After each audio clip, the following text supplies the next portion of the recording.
She's a real woman with a real life. She's someone you can relate to. Dawn Newton.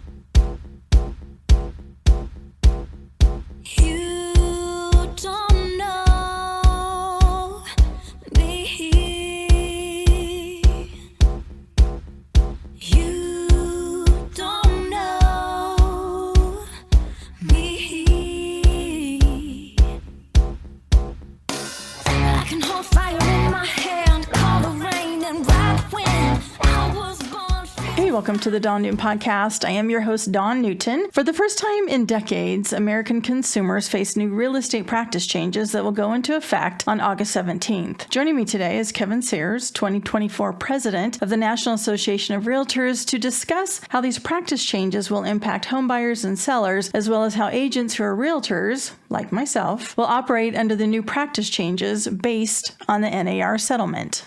Hey, Kevin, how are you? I'm doing well, Dawn. How are you? It's great to speak with you. Had quite a lively year. Yes, to say the least. Kevin Sears, you're the 2024 President, National Association of Realtors, and there's been some changes this year, specifically some that go into effect on August 17th that we're here to discuss, and also maybe touch on our real estate market. If you have a crystal ball, maybe forecast a little bit of that for us.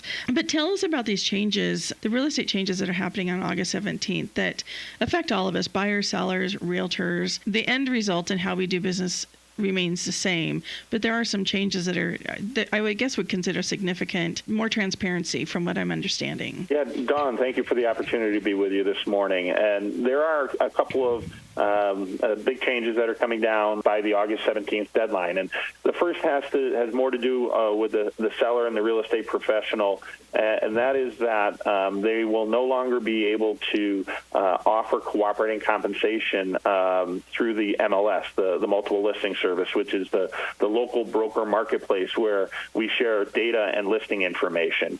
The selling consumer still absolutely has the right to make offers of compensation to the buyer's broker. We just cannot convey that through the multiple listing service. So now what the seller and their agent, their broker, their realtor are going to have to do is figure out how to effectively communicate the offer of compensation to the buy side.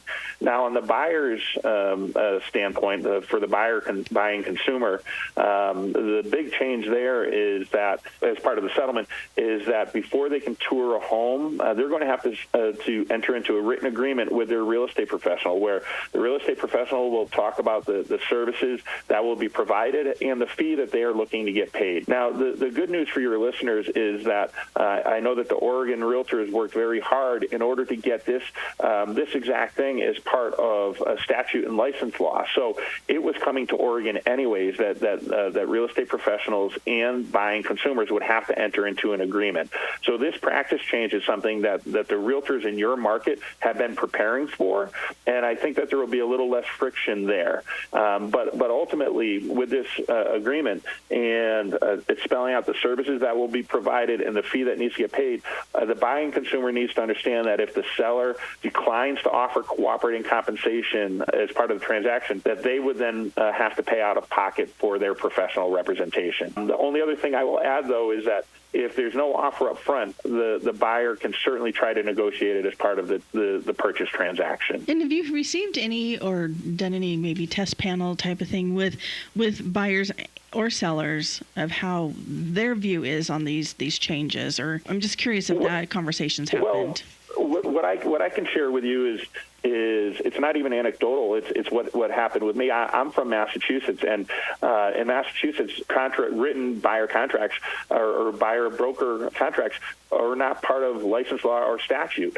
And so knowing that the changes were coming down the pike, I worked with some buyers at the end of last year, early part of this year, and I entered into my first buyer broker contract with them. And I clearly explained the services that I would provide, the way that I would help them navigate what would likely be the largest single transaction of their lives, and also what I was looking to get paid. And at the end of it, that conversation, my client said to me, "Kevin, that makes perfect sense. Where do I sign?"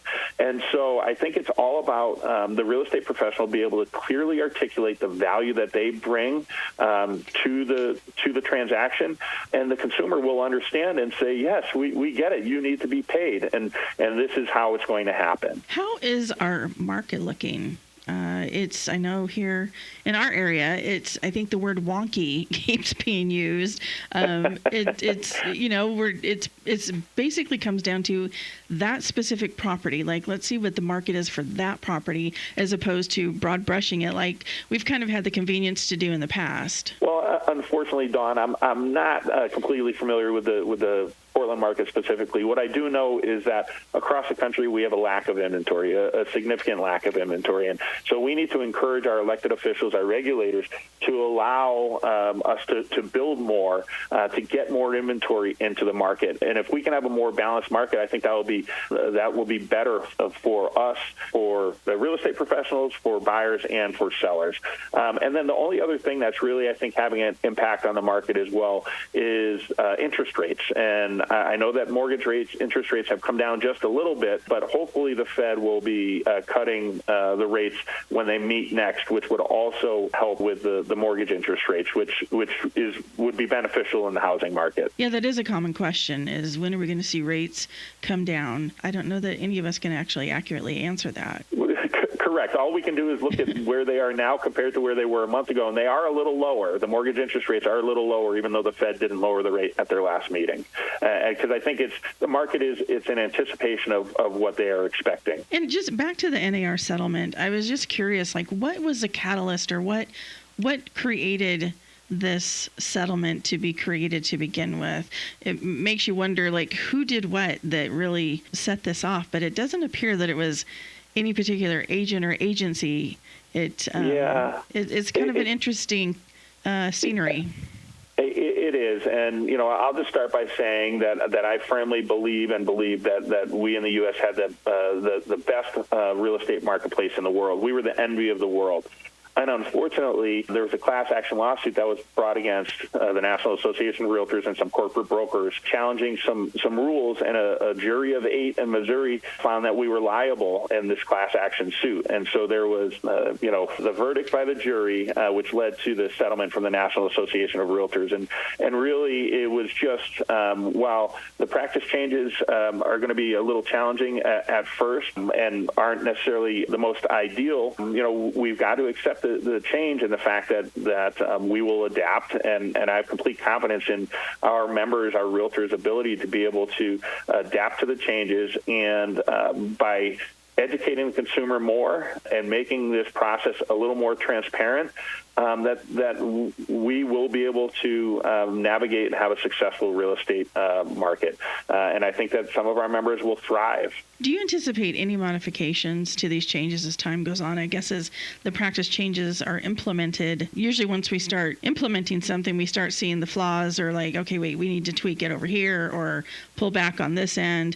Do you anticipate anything along those lines? Well, I think you said it in your the way you framed the question.